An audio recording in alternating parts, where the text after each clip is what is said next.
lovely to meet you. You too. Congratulations. Thank you very Another much. masterpiece. Oh, thank you. How long did it take you to sort of find the right? Well, obviously I know in time, but American Beauty was such a success. For you to find the right vehicle to work on again, and did you already have in mind that you wanted to do this sort of film, this genre?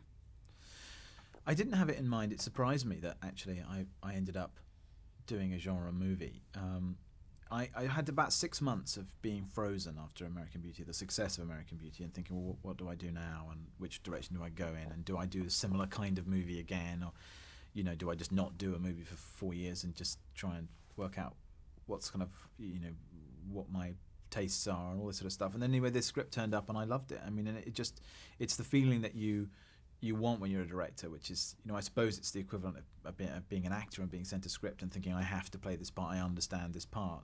It's a similar thing in that images pop into your head and you feel that, some part of you has been accessed by these words, some part of you has been, let out. And I thought, I thought that came from a couple of things, mainly from the father-son relationship in the middle of the film, which was very unsentimental but very moving to me. And partly that I loved that period, and I'd grown up on gangster movies along with most boys, and felt that I hadn't seen a period gangster movie for a long time, and felt that this looked at it from a slightly different angle. It wasn't a Shakespearean drama like The Godfather. It wasn't a kind of Untouchables style cartoony treatment of or comic book treatment of the era. It was something more meditative, and there were things in it that I thought were very contemporary about kids and violence, and whether watching violence, the kid makes you violent yourself. There were these morally ambivalent characters in the middle of it, all of them capable of both bad and good. And there was this child, this little fellow in the middle of it who was viewing the movie and was viewing the characters, and it gave the film a point of view in a way. So I thought all of those things mixed in together just meant that I felt I sort of I really wanted to do it. And once you make that decision, then everything becomes simpler in a way, because then you don't think about the end result. You just think about doing the movie as best you can day to day. And it's only now when you stand back from it and you kind of see the posters and the trailers, you think, wow, it's, I'm actually more nervous now than I was making the film. To me, it did have a very sort of, well, not Shakespearean, but they sort of very, very strong themes. I mean, it's almost like that Othello thing going on with the jealousy between Connor and Michael, and the adopted son, and then the betrayal, and that whole war, and it within the mob as well. And for me, that gave it such a strength.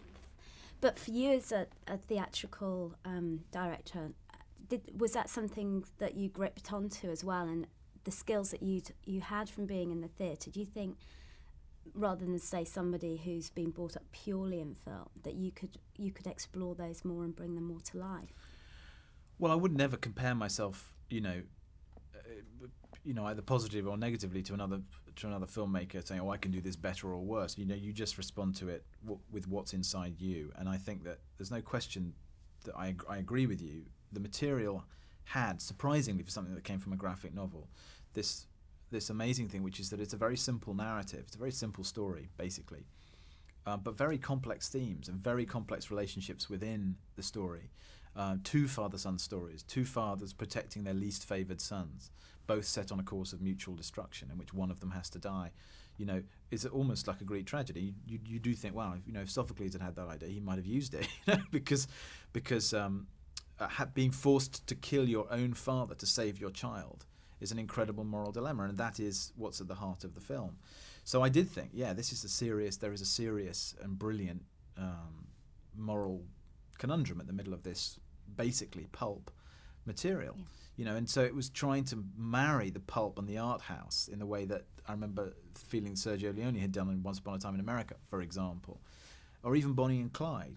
That's what one was trying to achieve, and whether it's successful or not is up to other people to judge. But and I think coming from the theatre, you learn to not distrust those big themes. If you directed, as you say, Othello or any number of Shakespearean tragedies, you're not scared of trying to deal with those things. And sometimes, by doing that, you run the risk of being people accusing you of being, you know, po-faced or trying too hard to say something serious with the film. But, you know, there are very few opportunities within mainstream filmmaking to try and ask questions and not force judgments on people and not present them with just an escape, but to draw them into the film, make them sit forward rather than lean back and enjoy. You know, this is a film that's doesn't answer all the questions that it asks. You know, it leaves that for the audience, and one wants debate. You know, one wants people loving it or hating it, and coming out talking about it. You don't want them coming out and talking about what they're going to have for dinner. You know, which restaurant they're going to go to. I think the only thing you should fear, you know, is indifference. Really, I think that good or bad are both positive.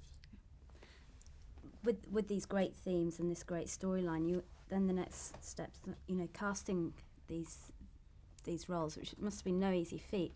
You managed to get Paul Newman, who to most of us was practically in retirement. Yes. How much wooing did that take? It took a fair amount of wooing. I mean, I'd read an article in the LA Times about 6 months before in which he said, I'm going to do one more part and it better be good, you know, kind of thing. And I thought, wow, you know, who's the filmmaker who's going to get him out of retirement, you know? And then this is before I read the script, and then I read the script and I thought, well, of course, the person who's perfect for this role is Paul Newman, but he probably won't do it. So I really fully expected him to say, you know what, I don't want to do it. And he's also not commonly attached to violent movies. You know, he doesn't like a great deal of violence, and he finds it difficult coming to terms with it in the movies, and has said that many times. And so what I needed to do, he rang back and said, I'm very interested. And he wanted to know the film that I was going to make. He wanted me to explain why it needed to be made and what I thought it meant. And then he wanted to talk about the role. And with Paul, it's so precise. He wanted to know about, you know, every full stop and comma and every line and where he'd come, his character's history, and what I felt, and why I felt he should play it as opposed to someone else. So these are tough questions to answer, you know. But by the time we'd had 3 meetings over the course of about 2 months, he was on board. And from then on, it was a complete joy. And you know, he's very collaborative. There's no fuss. There's no entourage. There's no bodyguards and craziness around him. He just comes to work, and he comes as an actor, and he diffuses any sense of hero worship or, you know, that he's Paul Newman. He immediately diffuses it by just, you know, making stupid, filthy jokes most of the time, and just reminding everybody that he's there to work. And you know, it was only after we finished the film that it kind of hit me that he was in it, you know, in a weird way, because you're just working with him every day, and then suddenly you look with some distance and think, gosh, you know, he's in my movie, and I'm very proud of that, really proud of that, and something I'm going to tell my grandchildren about. Absolutely. You're going back to theatre now. Yeah. How do the two compare for you, and will theatre always be your first love? Theatre for me is not the director's medium, and so theatre for me is in some way more relaxing than film. Film is a director's medium, I think. I mean, I think theatre is the actor's medium first and the writer's medium also. To me, unless you're a auteur theatre director like Robert Lepage or Peter Brook or somebody who really creates their own work, I think, you know, you're at one remove from the front line. And so to me, rehearsals are a joy, a complete release, freedom, you know, experiment, no pressure. You actors, I mean, I love the company of actors. I love feeding off their imaginations. I love working on a play. And I love the lack of practical difficulties involved in theatre. There's very few, you know. Film is like a siege, you know, when you shoot it, it's an enormous amounts of pressure. You can't improvise, you can't change things at the last minute. You have to know on the day what you're going in to shoot and how you're going to shoot it. Even if you change it at the last minute, you need to have a blueprint. And then the enjoyable part of the process, I think, for the director is the cutting room, and when it starts getting relaxed and free. But I feel, for me, that theatre it will always be there because film is difficult and it takes a long time, and you know, I think that film directors often make film after film after film because they want to keep involved, and I don't want to just work because there's nothing else to do, you know. And for me, theatre provides a wonderful release from that, so I can, you know, clear the desk and clear my mind for a year after finishing a film, and then start again with the next movie. I mean, I clearly want to make lots more films, but not, you know, endless stream of them. Do you know what I mean? There's one question everyone wants to know: are you and Kate going to work together? No, there are no plans to work together at the moment. No.